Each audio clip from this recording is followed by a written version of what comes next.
नमस्कार विद्यार्थियों, online class में आपका फिर से स्वागत करता हूं। मैं सुनील कुमार आपके लिए लेकर आया हूं एग्रोनॉमी का अगला टॉपिक मृदा क्षरण एवं संरक्षण। देखो बच्चों, पिछली जो क्लास थी अपनी उसमें अपन ने मृदा क्षरण एवं संरक्षण, उसमें अपना जो पॉइंट था वो था मृदा क्षरण की शक्तियां। उस मृदा क्षरण की शक्तियों में अपन ने पहला जो पॉइंट था अपना जल द्वारा मृदा क्षरण, ये पॉइंट अपन ने पढ़ लिया था। इस क्लास में अपन पढ़ेंगे वायु द्वारा मृदा क्षरण क्या होता है। जो रेगिस्तान वाले क्षेत्र है या ऐसे क्षेत्र जहां पर हवा की जो गति है वो अधिक होती है, तो ऐसी स्थिति में तेज हवाएं आने के कारण मृदा की जो ऊपरी परत है वहां से जो मृदा कण है वो वायु द्वारा उड़ाकर एक स्थान से दूसरे स्थान पर स्थानांतरित कर दिए जाते हैं। इस मृदा क्षरण को बोलेंगे वायु द्वारा मृदा क्षरण। परिभाषा क्या होगी? वायु द्वारा ऊपरी मृदा कणों को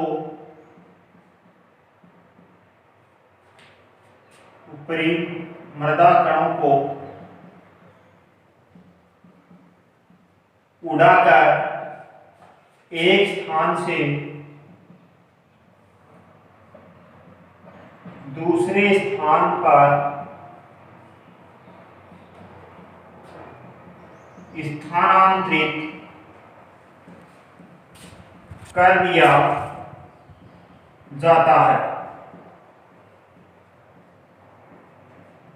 इसे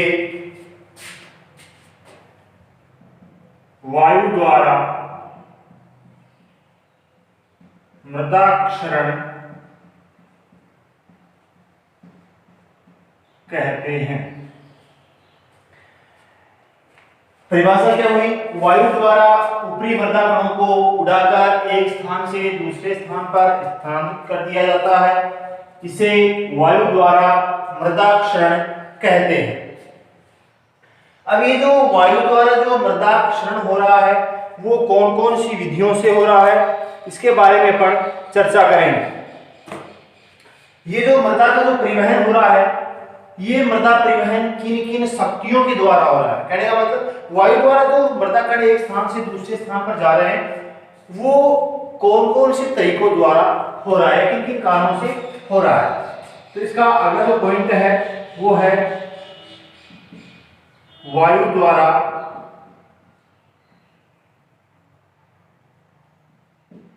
मृदा कणों के परिवहन का तरीका, यानी कि किन किन तरीकों से जो मृदा कण है वो एक स्थान से दूसरे स्थान पर जा रहे हैं। उनमें पहला जो तरीका है वो है उच्छरण, दूसरा है निलंबन और तीसरा इसका जो तरीका आता है वो आता है सतही सर्पण। एक एक के बारे में बात करें कि उच्छलन क्या होता है, निलंबन क्या होता है और सतही सर्पण क्या होता है। मृदा की जो ऊपरी परत है उस परत पर अलग अलग व्यास के या अलग अलग आकार के कण पाए जाते हैं। जो हल्के जो कण होते हैं वो कण वायु द्वारा एक स्थान से दूसरे स्थान पर स्थानांतरित हो जाते हैं। जैसे बात करूं मैं ऊपरी मृदा के ऊपर 0.1 mm से लेके और 0.5 mm तक के मिलीमीटर तक के जो कण होते हैं वो तेज हवा के कारण उस हवा के साथ एक स्थान से दूसरे स्थान पर स्थानांतरित हो जाते हैं, उछलकर एक स्थान से दूसरे स्थान पर चले जाते हैं। इसको बोलेंगे अपन उच्छलन विधि। ये किसकी है? मृदा क्षरण की। किसके द्वारा? वायु के द्वारा। इसको अपन वायवीय क्षरण भी कह सकते हैं। क्या कह सकते हैं? वायवीय क्षरण। वायु द्वारा क्षरण का मतलब वायु। दूसरा है निलंबन, जो कण 0.1 mm व्यास से कम होते हैं, 0.1 mm व्यास से कम होते हैं, वे हल्के कण हवा के साथ उड़ते रहते हैं और वायुमंडल में या वायु में घूमते रहते हैं। जब हवा की जो गति है वो तेज होती है तो ये हल्के कण हजारों किलोमीटर जो है वो दूर चले जाते हैं, इसको बोलेंगे अपन निलंबन। अगला है सतही सरपण, 0.1 mm से 0.5 mm तक के जो कण हैं वो उछलन द्वारा एक स्थान से दूसरे स्थान पर स्थानांतरित हो रहे हैं। 0.1 mm व्यास से कम व्यास के जो कण हैं वो निलंबन विधि द्वारा या निलंबन तरीके से एक स्थान से दूसरे स्थान पर स्थानांतरित हो रहे हैं।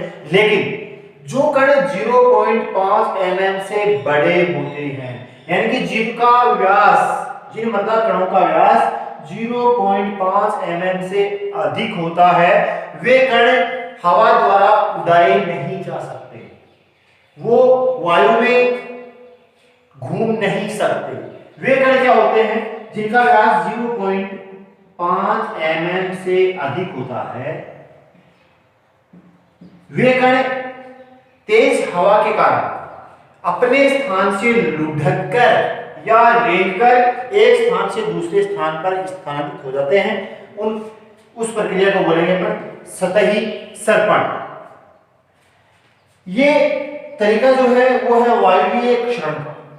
अब बात ये आती है कि वायु द्वारा जो मृदा क्षरण हो रहा है, मृदा का जो स्थानांतरण हो रहा है या एक स्थान से दूसरे स्थान पर वायु द्वारा जो कण स्थानांतरित हो रहे हैं उनको प्रभावित करने वाले कारक। तो अगला जो पॉइंट आता है वो आता है वायुवीय क्षरण को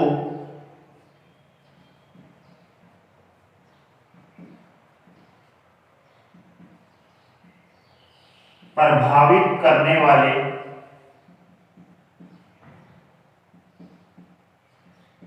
कारक। उनमें पहला कारक आता है आपका जलवायु।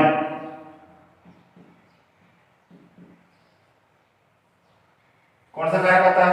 जलवायु। जिन क्षेत्रों की जलवायु शुष्क होती है उन क्षेत्रों के अंदर मृदा के जो कण है वो एक स्थान से दूसरे स्थान पर वायु द्वारा जो उनका जो क्षरण है वो अधिक होता है। जिन क्षेत्रों के अंदर नम जलवायु पाई जाती है वहां पर वायु द्वारा जो मृदा का क्षरण है वो कम होता है। जहां की मृदा नम पाई जाएगी वहां की जो जलवायु है वो भी नम होती है। ऐसी स्थिति में वहां पर जो वायुवीय क्षरण है वो कम होता है। दूसरा इसका जो प्रभावित करने वाला जो कारक है वो है मृदा की दशा। जिस मृदा के अंदर जीवांश की मात्रा अधिक होगी, जहां पर कार्बनिक पदार्थों की मात्रा अधिक होगी, ये गुण जो है जिन मृदा के अंदर नमी अधिक पाई जाएगी उस मृदा का क्षरण वायु के द्वारा कम होता है। जिनकी दशा, दशा का मतलब जिनमें कार्बनिक पदार्थ या जीवांश की मात्रा या नमी कम पाई जाती है उस मृदा का जो मृदा क्षरण है, जो वायुवीय जो क्षरण है वो अधिक होता है। अगला जो कारक है वो है आपका वनस्पति।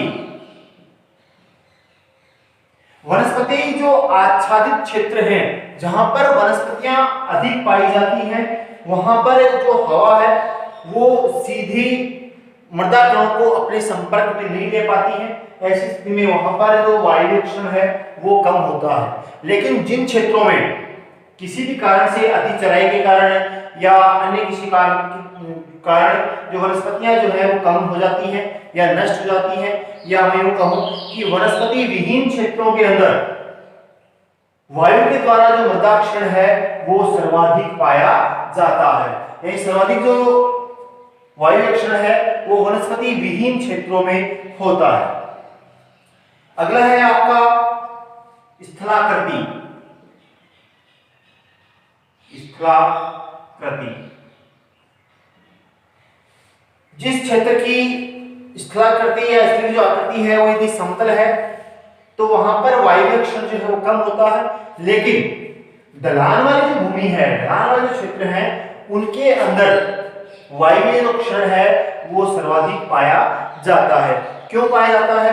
क्योंकि वहां पर यदि ढलान के सामने से यदि वायु आ रही है या जो हवा है वो आ रही है, तो ऐसी स्थिति में जो वहां के जो मृदा कण है वो सीधे हवा के संपर्क में या वायु के संपर्क में आएंगे, जिससे क्या होगा, वहां का जो वायवीय क्षण है वो सर्वाधिक होता है।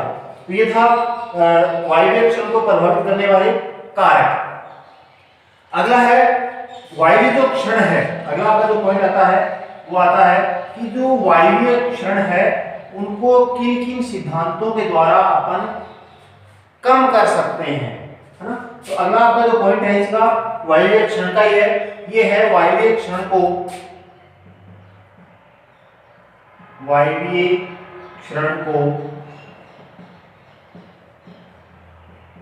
नियंत्रित करने के सिद्धांत।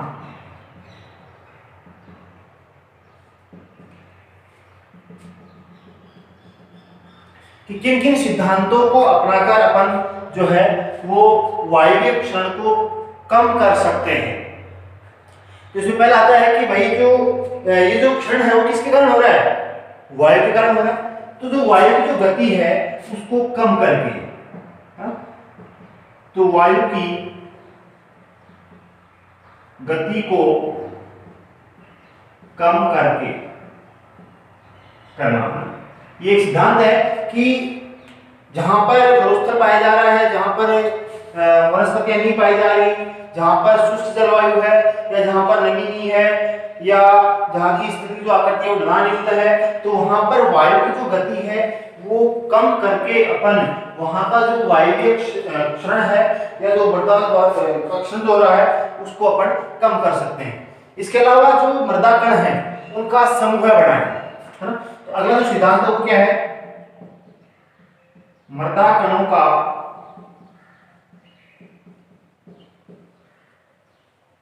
समूह बनाने का मतलब कुछ जो कण होते हैं, जैसे बालू कण है, बालू मृदा जो है उनका कण जो है उनमें संगठन जो है वो कम पाया जाता है, जबकि जो क्ले मृदा है, क्ले मृदा के अंदर क्या होगा, जो कण है वो अधिक पास पाए जाते हैं, उनमें जो संगठन है वो अधिक पाया जाता है। ऐसी स्थिति में जो मृदा जो है उसके जो कण है वो क्या हो जाएंगे? भारी हो जाएंगे, और भारी हो गए तो वायु के द्वारा उड़ाकर एक स्थान से दूसरे स्थान तक वो नहीं ले जा सकते। इसके अलावा अगला जो सिद्धांत आता है वो आता है मृदा की जो सतह है उस सतह को अपन नम रखकर, मृदा सतह को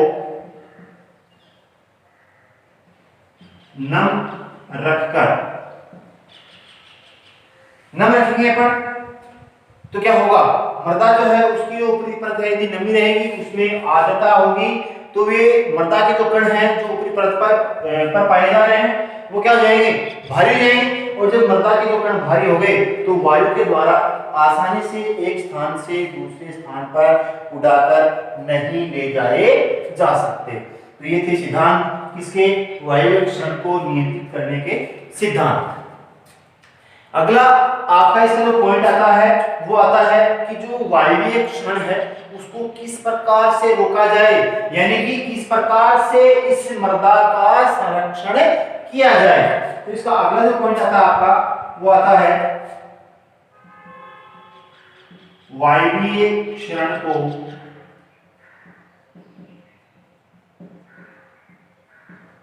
रोकने के उपाय, है ना। यह वायवीय संरक्षण का क्षण जो है उसको किस प्रकार से संरक्षित किया जाए, किस प्रकार से रोका जाए। तो ये जो शक्तियां हैं, ये जो शक्तियां हैं जैसे उछलन है, निलंबन है, सतह है, इन शक्तियों को या जो परिवहन जो हो रहा है उन कारकों को अपन रोक दें तो अपने आप क्या हो जाएगा? वायवीय क्षण का संरक्षण हो जाएगा। इसमें आपका जो पहला पॉइंट जो आता है वो आता है कृषि क्रिया, कृषि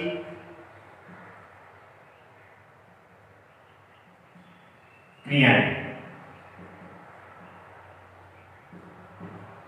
कृषि क्रियाएं कि किन किन ऐसी कौन सी कृषि क्रियाएं अपनाई जाए ताकि वायु जो क्षरण है उसको रोका जा सके। तो ऐसी जो कृषि क्रियाएं जो हो रही है उस कृषि क्रियाओं में इस प्रकार से खेती की जाए ताकि जो वायवीय जो क्षरण है उसमें कमी आए। इसके लिए अपन छोटी छोटी जो वनस्पतियां हैं जो फसल पर तैयार कर रहे हैं उसमें ऐसी किस्में उगाए ताकि वो मृदा के जो कण हैं उन कणों को आपस में बांधे रख सके। इसके अलावा ऐसी वनस्पतियों को का चलन जो है वो बढ़ना चाहिए ताकि मृदा की जो ऊपरी परत है उस परत के अंदर जो नमी है उस नमी को बनाए रखें ताकि जो मृदा कण है वो भारी बने रहे और वायु के साथ आसानी से न उड़ सके। इसके अलावा जो मृदा की ऊपरी परत है उसको फ्रीली नहीं छोड़ना चाहिए। वैसे भी उसमें किसी न किसी प्रकार की जो वनस्पतियां हैं वो लगातार उगी रहेगी तो मृदा की जो ऊपरी परत है उन कणों को आपस में बांधे रखेंगी और वायु के साथ एक स्थान से दूसरे स्थान पर वो उड़कर नहीं जा सकती। इसके अलावा जो ढलान वाली जो भूमि है उसमें ढलान की बजाय ढलान की विपरीत या उसके समकोण में अपन वनस्पतियां उगाएं तो क्या होगा, जो मृदा की जो हवा जो है वो मृदा कणों के संपर्क में नहीं आएगी और वहां के जो कण है वो सुरक्षित रहेंगे। इसके अलावा दूसरा जो तरीका है रोकने का जो उपाय है वो है पट्टी नुमा वृक्ष लगाकर।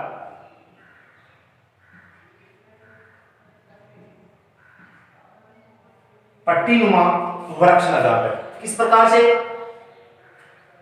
मान लो अपनी जो खेत है उस खेत की चारों की जो बाउंड्री है उस बाउंड्री के ऊपर विशेष प्रकार के पौधे लगा दें तो क्या होगा, हवा जो जिस दिशा से आ रही है वो हवा सीधा हमारी जो मृदा कण है उनसे नहीं टकराएगी। कहने का मतलब वहां का जो वेग है, हवा का जो वेग है वो क्या हो जाएगा, कम हो जाएगा और सीधी हमारी जो उपजाऊ मृदा है, जो उर्वर मृदा है उससे नहीं टकराएगी और जब नहीं टकराएगी तो वहां की जो कण है वो कण उस वायु के साथ, उस हवा के साथ उड़कर एक स्थान से दूसरे स्थान पर नहीं जा सकते। कहने का मतलब जो वायु क्षरण है उसको अपन आसानी से रोक सकते हैं। इसके अलावा अगला जो उपाय है वो क्या है कि टीलों की जो जमीन है जहां पर टीले पाए जा रहे हैं उनको वनस्पतियों द्वारा क्या रखना चाहिए, आच्छादित रखना चाहिए।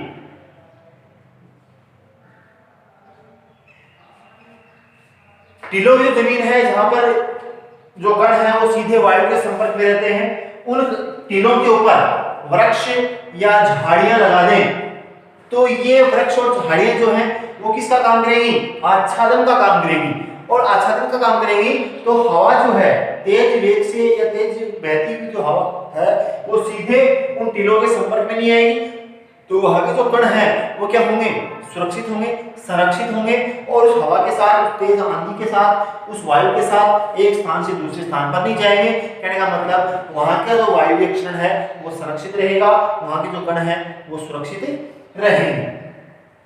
इसके अलावा कुछ अन्य जो कारक हैं वो क्या है, जिस मृदा के अंदर वायु क्षरण अधिक पाया जा रहा है ऐसी मृदा है कि वो आसानी से वायु के साथ एक स्थान से दूसरे स्थान पर चली जाती है तो वहां पर अपन वृक्ष या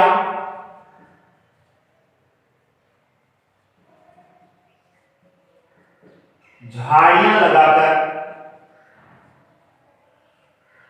वहां के वायवीय क्षरण को अपन रोक सकते हैं।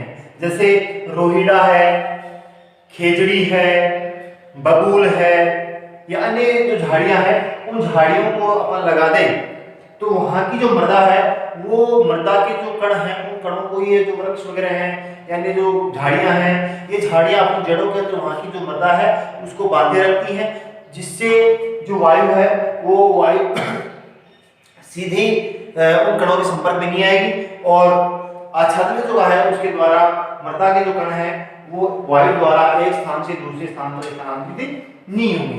तो ये कारण थे अपने वायु क्षरण को रोकने के उपाय थे कि विभिन्न कृषि क्रियाओं के द्वारा, भूपरिष्करण के द्वारा अपन वायु के क्षरण को रोक सकते हैं। इसके अलावा पट्टीनुमा जो वृक्ष हैं उसमें जैसे मान लो अपने खेत है, उस खेत में छोटे वृक्षों को पहले, उसके बाद उससे बड़े, फिर उसके बाद में जो वायु आ रही है उसके दिशा में बड़े वृक्ष जो है वो लगा दिए जाते हैं। पट्टीनुमा जो वृक्ष लगा रहे हैं इसमें अपने को ध्यान रखने वाली जो बात है वो ये है कि जिस दिशा से हवा आ रही है, मान लो इस दिशा से वृक्ष हवा आ रही है, इस दिशा से हवा आ रही है, तो जो अपन पट्टीनुमा जो वृक्ष लगा रहे हैं वो कौन सी दिशा में होंगे? इससे वायु की दिशा के समकोण होंगे। क्या होंगे? वायु की दिशा के समकोण। यानी इस प्रकार के जो पौधे हैं वो अपने लगाएंगे। तो जो वायु है वो सीधी किसके संपर्क में आई? पेड़ों के संपर्क में, तो वहां पर उसका जो वेग है वो क्या हो जाता है? कम हो जाता है। तो पट्टीनुमा वृक्ष लगाते समय अपने को ये बात ध्यान रखनी होगी कि जो पट्टीनुमा जो वृक्ष अपन लगा रहे हैं वो वृक्ष हमेशा वायु की दिशा के समकोण या उसके विपरीत होनी चाहिए। यदि हवा इस प्रकार से आती है तो पट्टीनुमा जो वृक्ष हैं वो इस प्रकार से अपने को लगाने हैं। ये क्या हो गई? समकोण हो गई। इस प्रकार से हवा आ रही है तो ये क्या होगा? इसका समकोण हो गया।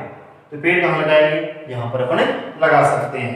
तो उसका जो वेग है उस वेग को क्या कर देंगे? वृक्ष कम कर देंगे। इसके अलावा टीलों की जो भूमि है उसको आच्छादित रखकर, ढके रखकर, चाहे वो किसी वनस्पति घास हो या झाड़ियां हो या अन्य जो पेड़ पौधे जो डंठल वगैरह हैं, सूखी पत्तियां हैं जो जीवांश का कार्य भी करती हैं, पदार्थ जो मृदा है उसमें जीवांश की मात्रा भी बढ़ाती हैं, उन कारणों के द्वारा टीलों को आच्छादित रखकर वहां की जो मृदाक्षरण है, कौन सा मृदाक्षरण? वायु द्वारा मृदाक्षरण, उसको अपन आसानी से रोक सकते हैं।